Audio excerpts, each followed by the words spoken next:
Bismillahirrahmanirrahim. Assalamualaikum warahmatullahi wabarakatuh.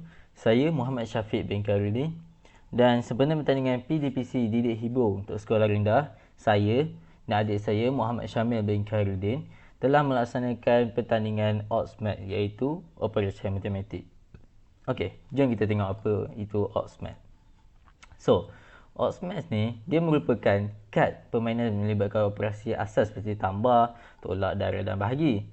Dan sebab apa kami buat kad ini? So, objektif dan tujuan kami adalah untuk melatih pemain menguasai pengiraan asas tanpa memerlukan penggunaan jari atau kalkulator melalui pengiraan sel berterusan melalui permainan kad lah. Senang cerita, kita banyak kali tengok macam adik-beradik kita kira pakai jari ke ataupun kira permainan biasa, kira pengiraan biasa seperti 3 tambah 5 menggunakan kalkulator. Walaupun kita dah tahu dah jawapannya tapi kita guna kalkulator. Ataupun kita memang tak tahu jawapannya, jadi kita terpaksa guna kalkulator. Jadi tujuan kami adalah untuk mengelakkan perkara ini berlaku dan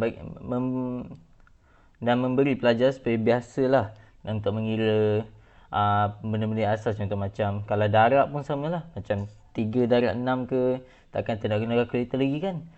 Kita nak macam biasa, macam 3 darab 6 kita dah tahu dah jawapannya adalah 18. 6, 12, 18. Okey. Jadi secara asas pemain adalah tanpa mengira usia dan telah mempelajari asas matematik, tambah, tolak, darab dan bahagi. Selain itulah, permainan ini kami juga tujukan kepada orang yang telah belajar matematik. Sebab kerana bukan permainan ini untuk mengajar matematik, ianya adalah untuk membiasakan pelajar-pelajar dalam menguasai pengiraan asas. Jadi yang digalakkan adalah pelajar sekolah rendah dengan bersama seorang pembantu guru, supaya bila main nanti, bila mengira, kadang pelajar tak semestinya betul. Jadi di situlah guru akan membantu dan membetulkan supaya permainan akan sentiasa berjalan lancar. Jadi permainan ni, kenapa kami ambil kad permainan? Dia adalah mudah dan sebab dia menggunakan konsep asas seperti kita tahu kad Uno, iaitu go fish dan sebagainya. So kalau nak tahu go fish mungkin jaranglah dengar, tapi kalau Uno kita biasa dengar macam ada reverse, kita ada block, kita ada kad special macam-macam lah. Dan konsepnya adalah meletakkan kad mengikut warna. Tapi kali ini kami meletakkan kad mengikut target. Okey. Sekarang ni kenapa matematik? Kenapa tak sains? Sains saya tahu berdasarkan info apa semua, tapi kebanyakan yang saya dengar daripada adik-beradik saya semua dan kawan-kawannya, matematik ni dia merupakan subjek teras dan dia adalah subjek killer buat para pelajar. Sebab untuk budak yang baru belajar, seperti budak sekolah rendah, bagi dia orang matematik ni agak kompleks, agak banyak. Macam kita kena tahu tiba tambah, dan tiba-tiba tambah, tiba ada bahagi pula lah, apa benda pula tu bahagi. Jadi kat sini lah permainan ni. Permainan ni kita akan biasakan untuk budak-budak belajar permainan ni. Okey, yang seterusnya, macam mana terciptanya permainan kad OSMAT ni? Kita ada kronologi dia. Jadi permainan ni tercipta daripada masalah. Untuk sedang itulah saya kadang-kadang bila cuti mid-sem, saya akan balik ke rumah dan ajar adik saya matematik. Dan ketika saya mengajar dia orang matematik, saya perasan kadang-kadang dia orang akan kira pakai jari. Tak pun adik saya yang tingkat 2 tu pun kena pakai kalkulator untuk kiraan yang senang, macam 8 bahagi 2 pun nak kena tekan kalkulator juga. Masalah tu. Jadi saya pun tertanya-tanya, kenapa dia orang tak cuba, macam mana dia orang tak boleh tahu terus. Jadi saya pun tertanyalah. Bila tanya-tanya, adik saya pun cakap lah idea kat saya. Jadi kita akan buat permainan kad. Kat situ lah munculnya, minta maaf, kat sini lah munculnya idea. Iaitu adik saya dia menyusulkan permainan kad. Tapi permainan kadnya secara detailnya dia cuma terangkan secara kasar-kasar, macam apa kata kita buat kad yang main tambah-tambah-tambah. Jadi senang lah kita nak faham, senang lah kita orang biasa kan. Kat situ lah saya akan adjust sikit. Saya akan letak kad tambah, saya letak kad bahagi juga, dan seterusnya lah, kad special juga. Dan setelah siap kad tersebut, saya aplikasikannya dan dengan saya cuba main dengan adik-beradik saya. Jadi mana nak tengok saya main dengan adik-beradik saya? Nanti ada video dia. Seterusnya, jadi ciri-ciri kad ni ada banyak. Saya dah letakkan ciri-ciri kad ini di dalam video tersebut. Jadi saya akan go through je lah yang ni dengan cepat. Kita ada banyak jenis kad, iaitu 4 lah. Kad biasa itu kad tambah tolak darat dah bagi. Lepas tu kad kedua kita ada kad universal. Kad ketiga itu kad origin. Origin ni macam kad yang kita kena letak dulu dan pemain tak sepatutnya adalah kad ni. Dan terakhir sekali kita ada kad special. Kad special ni lah saya ambil daripada konsep Uno, iaitu kad reverse dan kad block. Kad spy ni itu inovasi baru daripada kami supaya nak cubalah konsep baru untuk sama ada sesuai untuk permainan ini. Seterusnya, peraturan permainan. Peraturan permainan ni mudah je. Kita tengok daripada nombor 1. Jumlah kad yang mahu dibahagi pada setiap main adalah bebas. Jadi macam permainan kad yang lain, sudah tentulah kita nak bagikan kad tu. Kita tak naklah tetap macam asyik 5 je tak ke bosan. Jadi kadang boleh 6, boleh 7. Asalkan cukup je, okey je. Okey, yang kedua, sudah pasti kosong kalau darab atau bahagi, dia akan jadi kosong, ataupun tolak dia akan jadi kurang daripada kosong. Jadi kad pertama yang kalau nak letak, kena sentiasa kad tambah. Dia tak boleh kad tolak, darab atau bahagi, sebab dia akan nilai dia tak akan jadi lebih dari kosong. Okey, seterusnya, selain itu, kad mana-mana kad yang menyebabkan nilai kurang dari kosong tak boleh diletak. Ini saya dah terangkan lah dekat peraturan yang kedua. Masuk peraturan yang keempat, pemain juga tidak boleh meletakkan kad yang menyebabkan nombor tidak dibahagi tepat. Contohlah, saya sebenarnya dah bagi contoh ni dalam video, tapi saya akan terangkan sekali lagi bahawa contohlah kita ada kad tu bernilai 7 dan kita nak bahagikan dia dengan 3. Kita letak kad bahagi 3 seterusnya. Tak boleh lah. 7 tak boleh bahagi 3. Dia mesti bahagi tepat. Peraturan kelima, pemain boleh tentukan nombor target untuk dicapai. Saya nak siapkan nombor tersebut dalam lingkungan bawah 300 lah. Macam kalau nombor macam 1000 tu boleh je capai nombor 1000. Cuma agak payah lah. Jadi saya cadangkan bawah 300. Macam target saya dalam video, tak silap saya 150. Okey, seterusnya, pemain boleh memilih untuk meletakkan kad atau mengambil kad pada satu pusingan. Saya dah letakkan dalam video. Permainan tamat apabila kad habis digunakan. Yang ni permainan tamat apabila kad habis digunakan. Jadi bila kad semua dah habis, kira permainan dah habis dan kita akan ambil orang yang nombor terdekat lah. Kalau kata tak ada orang yang dapat nombor terdekat, maksud saya tak dapat nombor yang tepat, jadi kita akan ambil yang nombor terdekat. Inilah pemenang pada permainan adalah pemain yang paling dekat dengan nombor target atau pemain yang telah mencapai nombor target dengan tepat. Ataupun kalau nak menang awal, kalau kita akan dapat nombor yang tepat. Sebagai contoh, baru orang ke-7, ke-8 main, ada orang dapat nombor tepat. Dia lah pemenang dia. Sekarang ni, contohlah kalau ada 2 pemain pula dapat nombor tepat. Jadi macam, bukan tepat, nombor terdekat. Contohlah, nombor target kita 50. Tapi ada 2 orang dapat 49. Aduh. So, macam mana tu? Jadi kita akan ambil orang siapa yang dapat 49 dulu. Dia lah yang dapat pegang nombor tu. So, orang seterusnya tak boleh ambil nombor 49 tu. Dia maksudnya dia boleh letak kad tu jadi 49, tapi itu bukanlah nombor dia. Ataupun 49 ada seorang lagi 51. Siapa yang menang? Itu pun sama macam tadi. Kita akan ambil siapa yang letak kad dulu. Contohlah, memanglah 49 lebih kurang, tapi round ke-7 orang yang ke-51 ni dah lock. Lepas tu round ke-9 orang 49 ni pula. Jadi kita akan ambil yang 51 tu lah sebab dia yang paling awal. Okey, seterusnya. So, apa yang kami harapkan dari kesan positif dia permainan kad Oddsmart ni? So, kesan positifnya kita nak pelajar dapat kuasai lah operasi asas matematik, iaitu tambah, tolak, darab dan bahagi. Dan proses penguasaan operasi asas matematik dapat dipelajari tanpa mengakibatkan tekanan dari belajar. Sebab selalunya saya nampak kalau kita nak bagi pelajar kuasai je, kita kena hafal sifir. Kita kena baca buku sifir tu, baca buku darab tu. Tak pun kita kena buat latihan. Sebab saya dah lalui dah semua tu, jadi saya pun rasa stres jugalah buat benda tu. Waktu budak-budak dulu lah. Sekarang ni pun saya nampak yang pelajar sekolah rendah pun, diorang pun lalui benda yang sama. Jadi saya nak cuba buat benda baru lah. Ini yang benda baru saya cakap tu, iaitu guru mempunyai alternatif baru dalam melatih murid menghafal sifir atau melatih operasi bahagi. Jadi guru tak semestinya lah guna satu kaedah je. Ini saya macam tetapkan kaedah baru. Boleh digunakan lah, diaplikasikan lah. Kalau boleh guna, saya ucap Alhamdulillah lah. Okey, seterusnya adalah penguasaan operasi asas matematik dapat dilatih dengan kaedah yang menarik minat pelajar. Jadi daripada benda ni saya cubalah untuk tarik minat pelajar daripada faham-faham nakal lah, sebab tak semua orang suka belajar sangat, terutamanya pelajar sekolah rendah ni. Kita nampak adik-adik kita semua ataupun anak-anak tuan-tuan dan puan-puan semua, kadang-kadang rasa ada orang tak nak belajar semua. Jadi kaedah kad ni macam kaedah baru, macam dia permainan tapi pada yang sama memberi manfaat. Seterusnya adalah pembelajaran operasi asas matematik. Dia tak terhenti di sekolah je lah, dan dia boleh juga aplikasi kat rumah dan sebagainya. Maksudnya balik sekolah je takkanlah tak nak buat latihan juga, kita mesti nak buat latihan juga kan kalau untuk kanak-kanak. Tapi stres lah, kesian lah diorang kalau kita asyik bagi diorang latihan semua je, balik-balik rumah dah penat sekolah kita bagi diorang latihan lagi.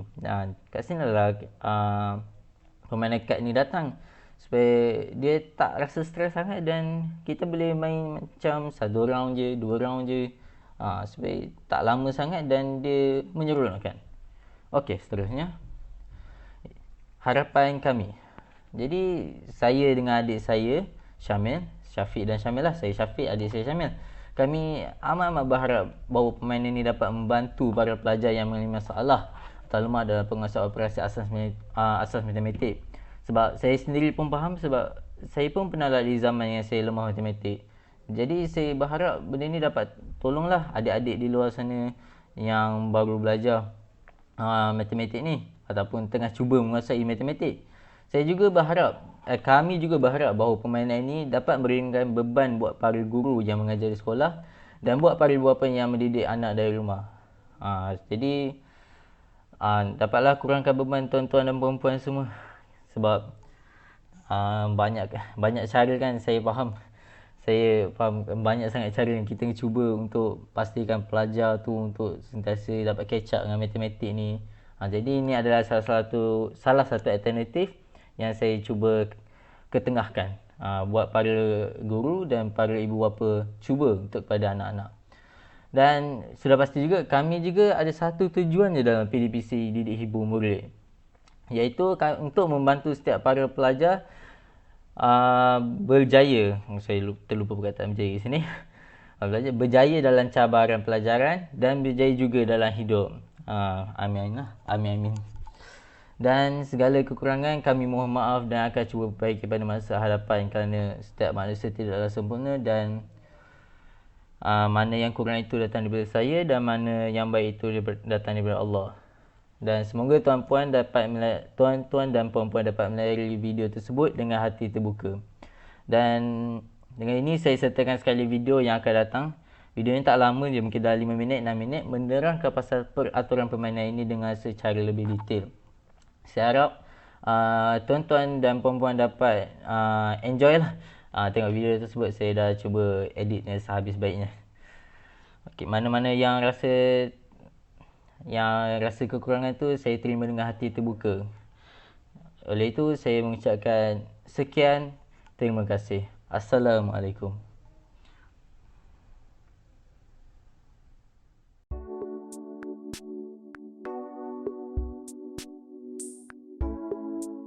Assalamualaikum dan selamat sejahtera. Saya Syamil dan ini abang saya Syafiq. Kami mencipta permainan kad matematik iaitu OpMap ataupun operasi matematik. Senang je kalau korang nak main, sebab kad ni dia menggunakan operasi asas iaitu tambah, tolak, darab dan bahagi.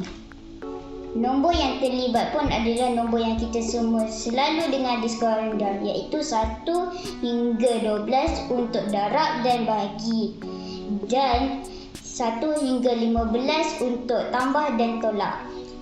Permainan ni dia berasaskan daripada idea adik saya, tetapi saya telah adjust sedikit supaya semua golongan boleh main. Kira-kira lah golongan yang tua ke ataupun golongan yang muda, tetapi yang pasti permainan ini adalah paling sesuai dengan golongan muda, terutamanya pelajar sekolah rendah yang mana tahun 1 hingga tahun 6. Tujuan permainan saya untuk buat permainan ini adalah untuk menjadi alternatif dalam penguasaan asas operasi matematik dengan mencabar pemain mengira jumlah poin sehingga mencukupi untuk menang dalam permainan kad ini.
Okay, target kita 150. Jom, pilih dulu. Target 150. Siapa jalan dulu? Syamia? Jalan dulu Syamia. Kau tambah 10. Sekarang jadi 10. 10.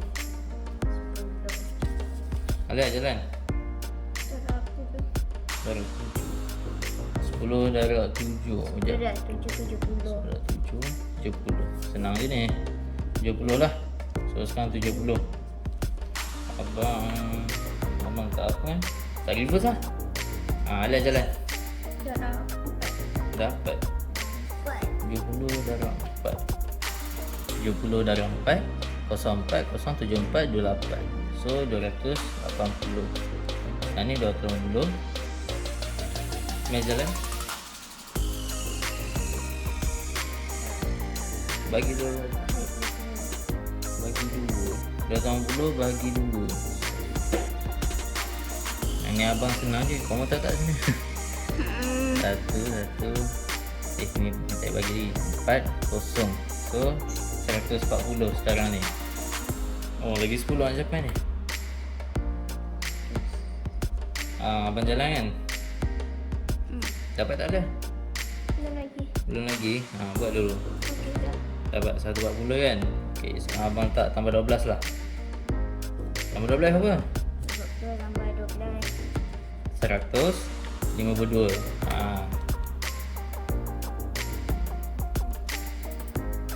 52. Okey man. Sekarang ni ada jalan. Tahu tak? Tambah special. So sebelum Amir tak jalan. No. Abang menang. Abang buat universal. Abang buat tambah 2. Tambah 2 pula. Tolak 2. So abang dapat 150 tepat. Tolak 2. Yeay, abang menang. Habis dah. Ceritalah cara main-mainnya dia. Senang je.